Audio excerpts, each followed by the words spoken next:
they had a formula with the MCU that was arguably the biggest success in cinema history for 10 years in terms of a franchise, just with the number of films, and everybody had to go see basically everything. There were a couple little dips in there, like Ant-Man was never really a big character, but it was okay to whiff financially at the box office on some of those kind of movies. Or even like the first Guardians of the Galaxy movie. People thought, that was a big hit. It was. I mean, they did almost, $750 million on that first Guardians movie. The problem was they spent $260 million producing it. It was way more than the $170 million publicly stated budget. It was over budget by about $100 million from what we know now, thanks to some tax returns from the UK. But it's fun to watch, to see how back in those days things were different, because Disney would still license those films out to places like Netflix. They'd still have a lot of third-party big ticket revenue after the films left the theater. They were selling toys like water and candy. Right. Guardians of the Galaxy, there's no telling how much that movie made after it left the box office. It was a lot. Hundreds of millions of dollars more. They did fine. But now all that's gone, Ron. And this is the key thing that I always try to get folks to understand, is that, it's like the old Mel Brooks joke from Spaceballs. Merchandising, where the real money for the movie is made. That was Marvel, like everything else. The problem is there's no merchandising anymore, except for they still sell Spider-Man, because it's Spider-Man that will always sell. But when it comes to She-Hulk or the Marvels or Ms. Marvel or Captain Marvel or Monica Rambeau or female Thor and female this and that, none of these things sell. The merchandise. You can get fake biceps, though. I hear that's the new female Thor toy merchandise for the holidays. Strap them on, kids. Enjoy. Can't be careful about saying that and kids together. But my fault on that one, Valiant. I'm a new one at this YouTube thing. I can't wait to see what shows up at my door Halloween night, because that's always a good gauge, right, Ron? I mean, you get trick-or-treaters around where you're at. Go take a look at what kind of costumes the kids are wearing. What's popular right now. You're probably going to see a lot of girls show up in their Disney princess outfits, like OG princesses. And You're probably going to see, you're going to see a ton of Barbie. That's right. And all Barbie. Maybe you see all Barbie. Maybe you see some Transformers, some Ninja Turtles. Probably not going to see much in the way of Marvel characters outside of Spider-Man. You'll get Batmans, Supermans, and Spider-Mans. About it. I bet Bluey's going to be visiting some homes in mass this year. Bluey, very well, maybe. I haven't walked up and down the costume aisle at Target lately. But I mean, generally speaking, that's what you're going to wind up with. You're going to see Super Mario Brothers. You're going to see,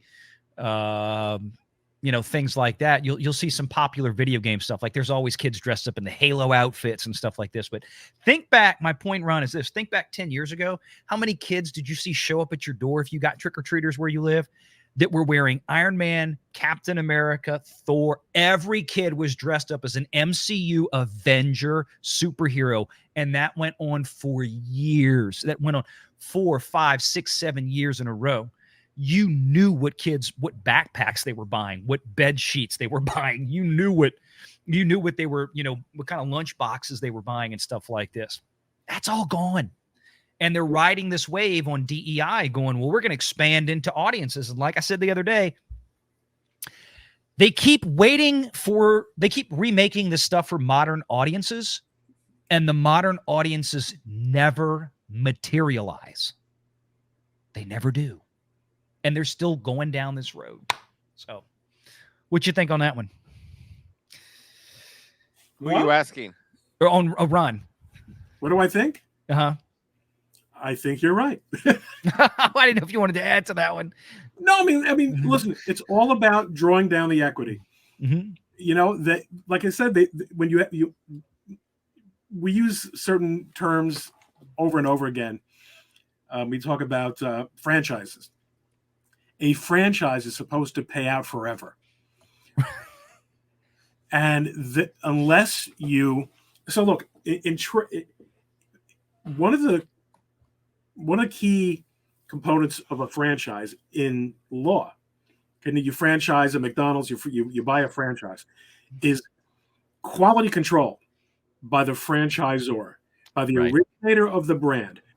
here's a big thick book called Standard Operating Procedure, and you've got to follow. You've got to make a Whopper taste like a Whopper. It's got to be made like a Whopper. It's got check. Every product has to be done so that every time I go into a Burger King, which Ron Coleman doesn't do, of course, but whatever the experience is, I'm going to have the same experience. That is what franchises do.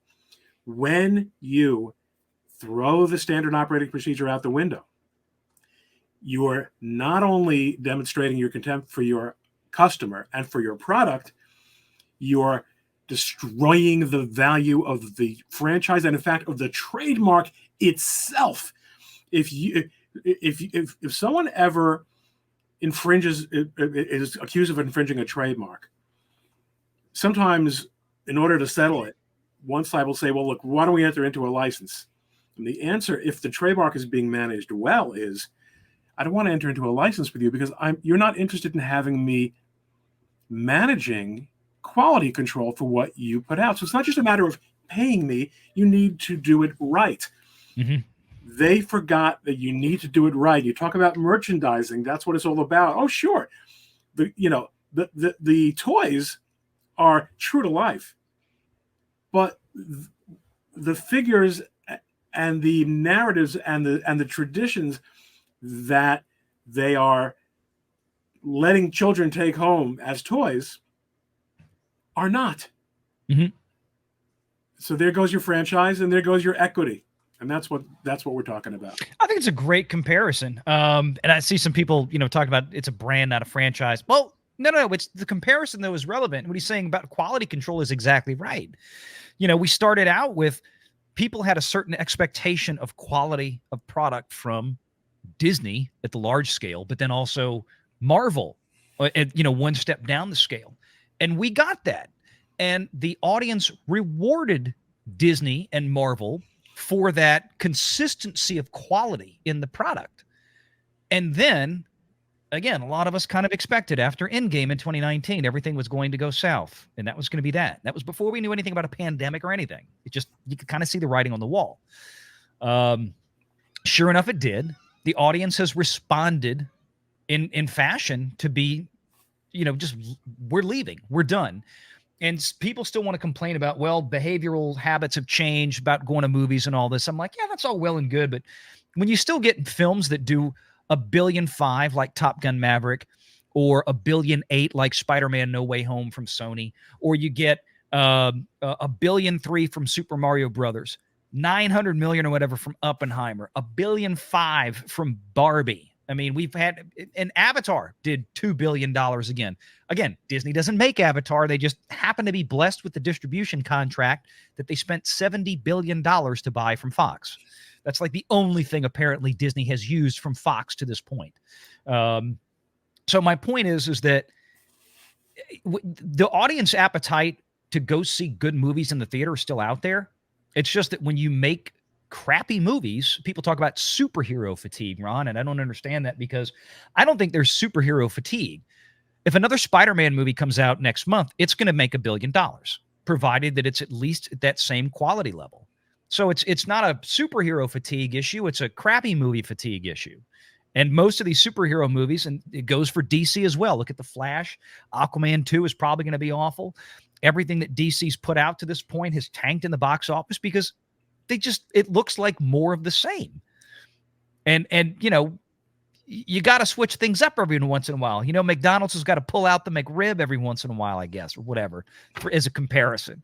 But I think that's the big problem here is just making bad product. You can only make so many bad products in a row for your audience before they just bail. And it doesn't matter if Marvel turns around next year and starts coming up with the best X-Men movie or Fantastic Four movie ever. There's not going to be an audience left that cares enough to go see it. And going back to the point that you have made, as I mentioned before so many times, and which I learned so much from, it's not just about the studio. Disney, the concept of Disney, as I understand it, is that it's this brilliant cycle of marketing, of experiences, cinematic experiences, TV experiences, product experiences, theme park experiences, they all build on the brands within the brand. Mm-hmm.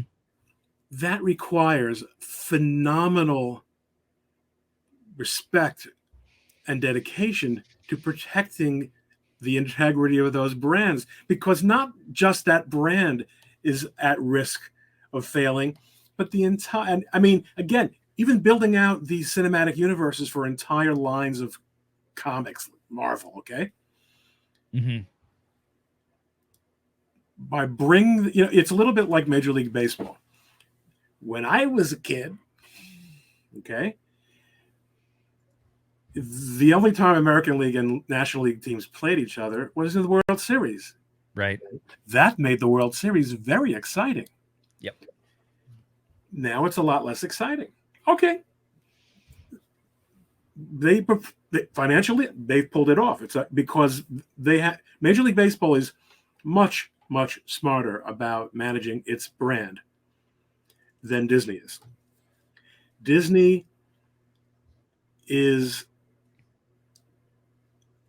a company built on brands that sees them as oil wells to be mining what are they called, veins to be tapped out, without any realization that when you tap it out, that means that there's nothing left anymore. I mean, it will be studied in Harvard, well, whatever the good business schools will be in the next generation, in the good business schools for years to come, how a company, and it's a list. Valiant, what is there anything Disney can do to save its business? I mean, I don't think it's a matter of bringing in the right CFO. And I don't think it's a matter of bringing in the right CEO. I mean, you have a corporate culture that is really distorted. It is not built to succeed as a business anymore, because it is contemptuous of what its business's highest values are supposed to be: pleasing the audience and respecting the brands. Make sure you're subscribed to Valiant Renegade and join us every Sunday at 6 p.m. Eastern for the live show.